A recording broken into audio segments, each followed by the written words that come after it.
Hello, everyone. Welcome to my corner where I will be telling my story for His glory. My name is Murendeni Kangara Ndimuvenda. I am Venda. I come from Hamasia Chkwarani in Limpopo. It's just outside Elim, between Elim and Guyana. So I am a teacher. I teach physical sciences, and I am qualified to teach physical sciences and maths. But at the moment, I'm only teaching physical sciences at the school that I'm teaching at. So you might have seen by the title of this video that initially I was in the engineering field, and then I changed to become a teacher. So I will tell you my story from the beginning. Hopefully this will not take too long, but you will understand, or you will hear more of my story as I unpack through different stories, or rather testimonies that I have. So from the beginning, just like I said, I come from Hamasia Shkwarani in Limpopo. That is where I did my primary school, from grade R to grade 7. Then I went to Dimani Agricultural High School, which is close to town, Thohoyandou. It's actually in Shandima, but it's very close to Thohoyandou. It's just a 5 minutes drive from Shandima to Thohoyandou. So when I was in primary school, and also when I was in high school, I was a best performing child. Of course, there would be some terms where you slack and maybe you'll be the second best or even the third best performing. But most of the time, 90% of the time, I was a top student. So you can imagine a girl from the villages being a top achiever. People expect so much from you. People from the community, people from church, your teachers, your peers, they sort of have expectations of what you could become and what you would become. And most careers that people would expect from such a child is either you'll become a doctor, an engineer, an actuarial scientist, those prestigious careers. So since I was in primary, I always enjoyed teaching other people, to be more specific, my peers.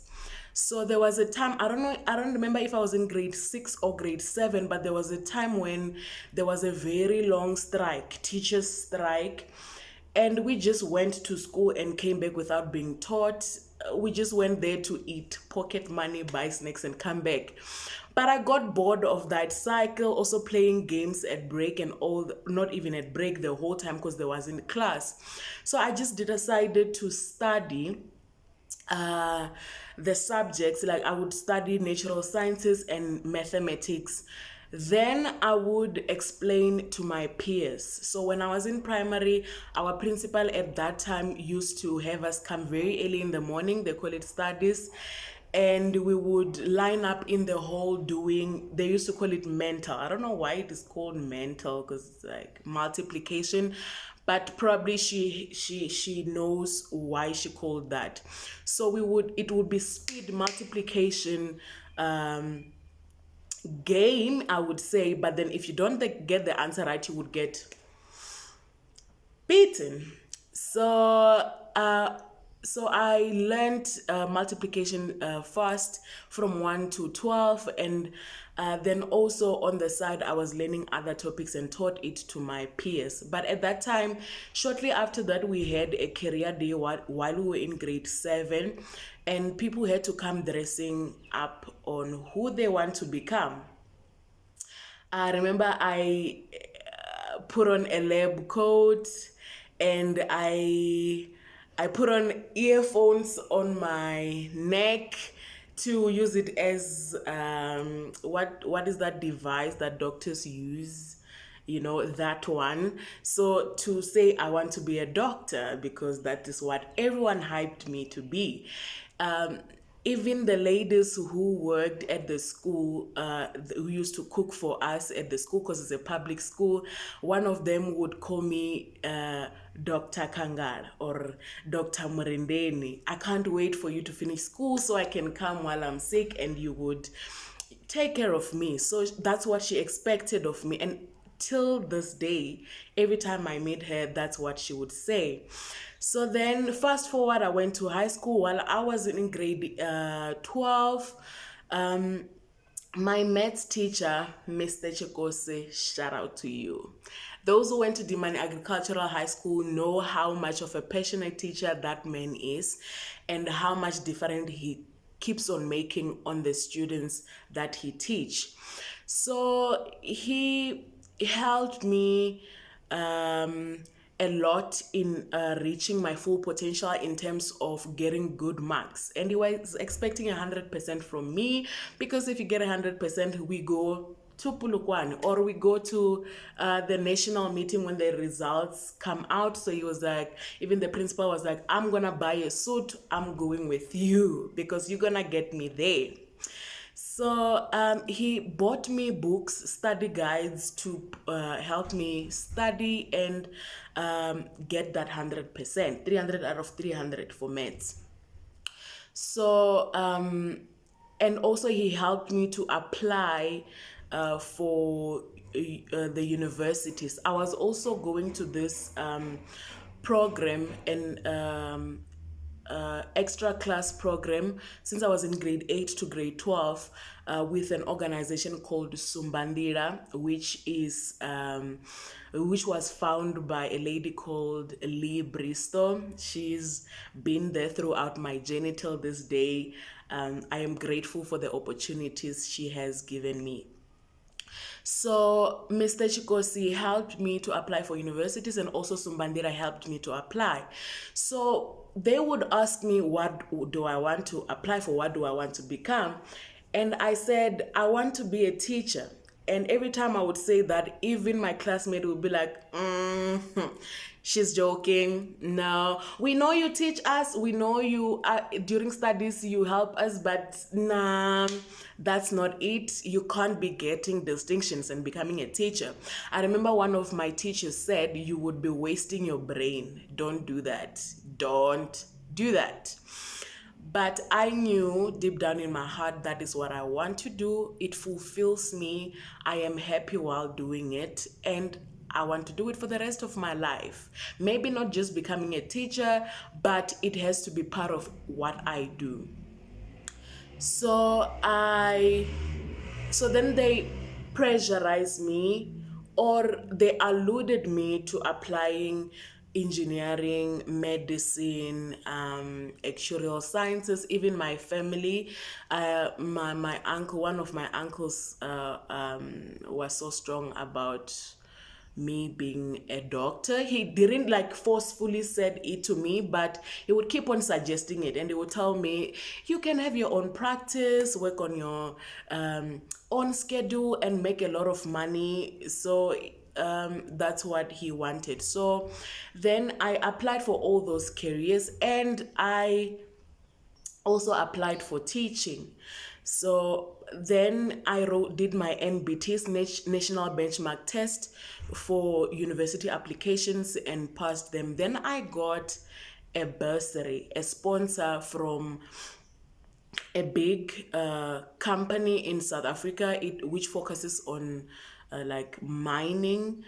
I'm not gonna mention the name, but I got a really good sponsorship. I was set. I was gonna get good money.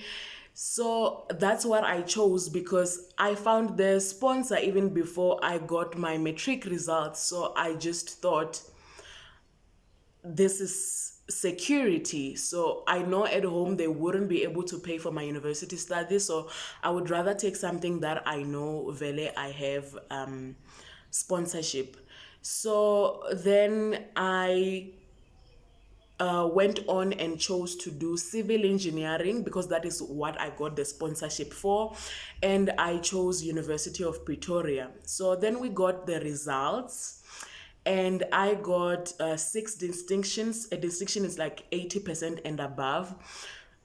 One of the distinctions was like maths and science. With maths, I got 97%, and my teacher was like, where is the 3%? So I got 97%, and then for physical science, I got 94%. For life sciences, I got 96, and so on and so forth. So I did 7 subjects, and 6 of them I got distinctions. The one that I didn't get a distinction, I got 77%. So everyone was excited. I was also excited. I was like, Gauteng, here we come. Pretoria, here we come. So then I did go to the University of Pretoria and successfully did my first year. I completed my first year. But while I was doing the first year, as much as I was passing and getting good marks, and I was one of the good students in the faculty, I wasn't feeling like I belong. I always had that thing that no, I'm not gonna stay here forever. I am not gonna be here. This is not where I belong. And actually, if I can rewind a little bit, when I got the sponsorship, when you get the sponsorship from these engineering companies, you do an aptitude test, you do a lot of tests so that they can be sure they are putting their money on someone who is going to become what they are paying for. I also did a psychological test, an aptitude test, a personality test, and the psychologist, it was an old man. He gave me my review, and when he gave me my review, he said, before I tell you of your scores and where you stand, I want to ask you a question first. I said, okay. He said, do you want to be an engineer or you want to be a teacher? I was like, In my head, I'm like, these people are not looking for a teacher, they are looking for an engineer. And when I did this test, I did them in like trying as hard as possible that my answers would be towards being an engineer. So I searched beforehand, also before the interviews, I searched like who is an engineer, what is a good engineer, like what is their personality, what do they do. So when I answered the questions, I wanted them to align with the field of engineering, but clearly, because you cannot run away from who you are, some of the things will show, especially with aptitude tests. Now I know, because some questions would repeat so much but in a different form, and then you end up, because naturally this is who you are, you will pick the answers that align with your personality. So they picked it up that my personality and my aspirations are more towards becoming a teacher. So he was like, there's nothing wrong with that. You can become a lecturer for engineering. You don't have to be a teacher at a school.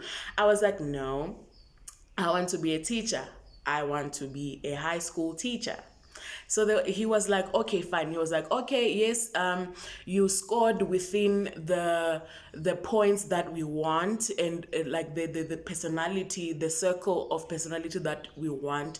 So it's fine. You will get the bursary. And I was so excited. I signed on the dotted line, and everything was fine. So then, so now during my first year, I always knew that this is not where I want to be. I want to be a teacher. I am a teacher, one way or the other. Then another thing that made that voice even stronger is because my first year at university, I had a roommate who was actually doing education.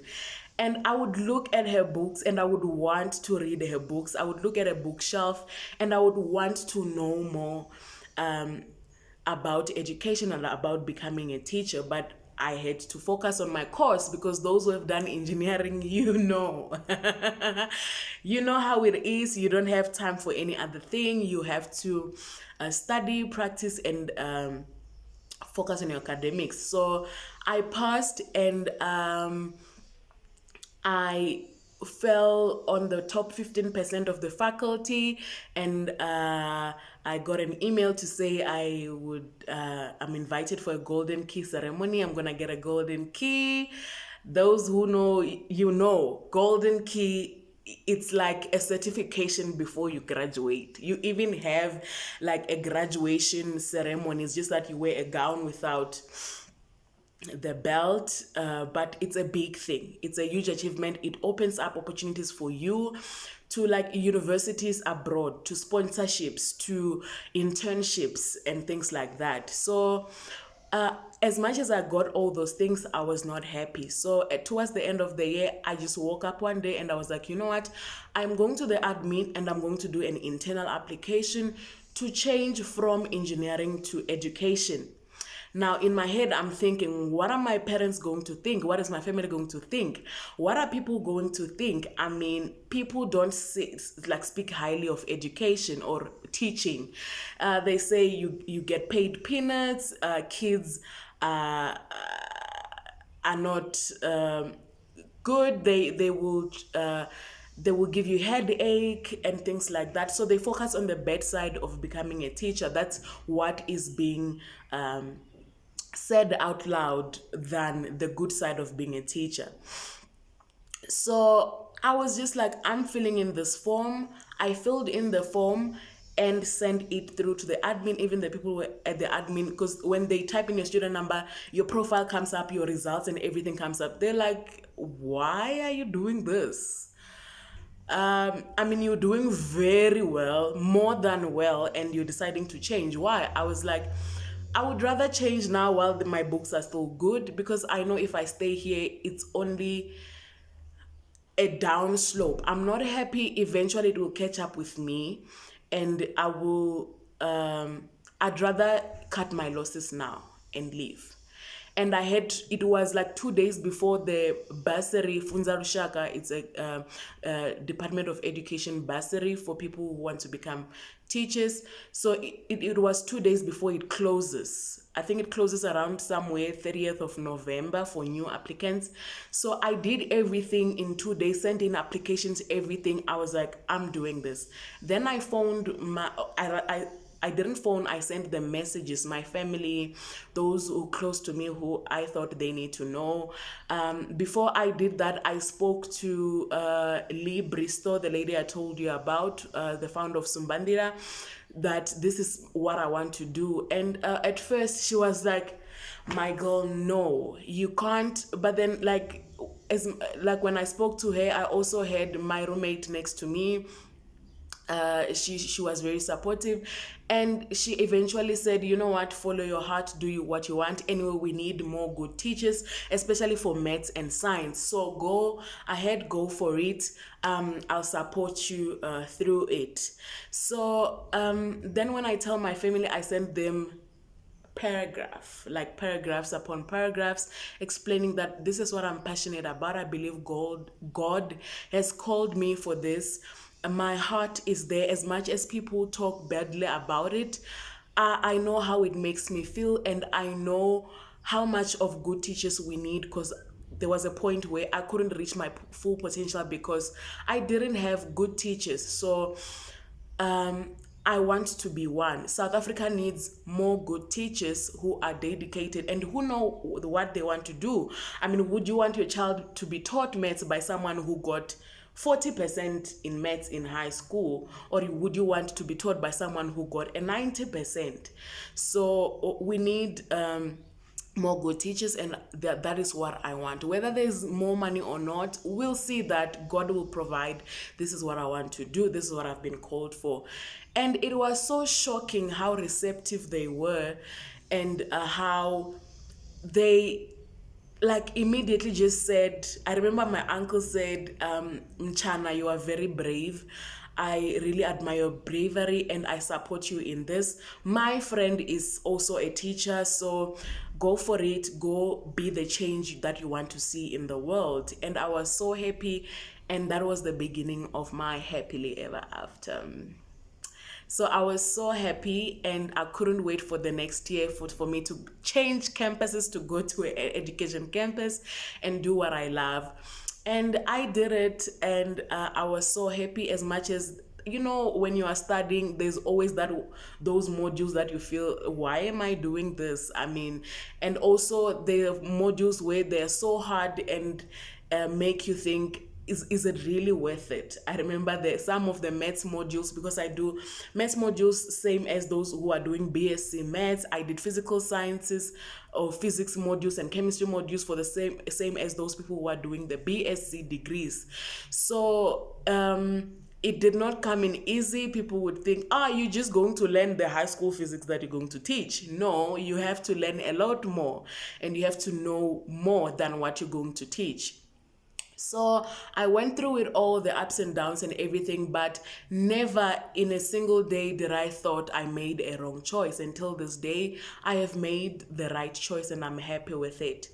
So in my second day while I was doing teaching, I went to a mall near the university, Hatfield Plaza, next to the main campus of University of Pretoria. And while I was walking through the passage close to Pick n Pay, I saw someone from my community, a prominent leader of the community. And I just thought, okay, should I greet him? Should I not? Did he see me? Did he not? Does he remember me? I don't want to greet someone, then they'll say, who are you? But because in the community, I've been like as a child who was performing well, who made speeches during like school ceremonies and stuff like that, most people knew me. So I was like, you know what, I have nothing to lose, let me greet him. If he doesn't remember me, it's fine. So I greeted him. He was like, oh, my child, you are here. I was like, yes. He was like, what are you studying? I said, I'm studying education. I'm studying to become a teacher, with excitement. And he looked at me. He was like, who are you going to teach? In my head, I'm like, what do you mean? There's so many kids to be taught. There's so much shortage of maths and science teachers. I'm going to teach the kids from the community, kids from the world. He was like, no, kids of today, they are not into education. They don't want school. They don't listen. I mean, who are you going to teach? I just laughed it out. I was offended, but I had to be a respectful child, and I just laughed it out. I was like, no, I will teach those who want to be taught. And I left. So then I went to so many schools for teaching practice, and also as a tutor, I tutored a lot of high school kids. I also tutored university students while I was in my third year. So when you're doing education, you start doing practicals from second year, beginning of second year until your fourth year. So second year, you do like a month.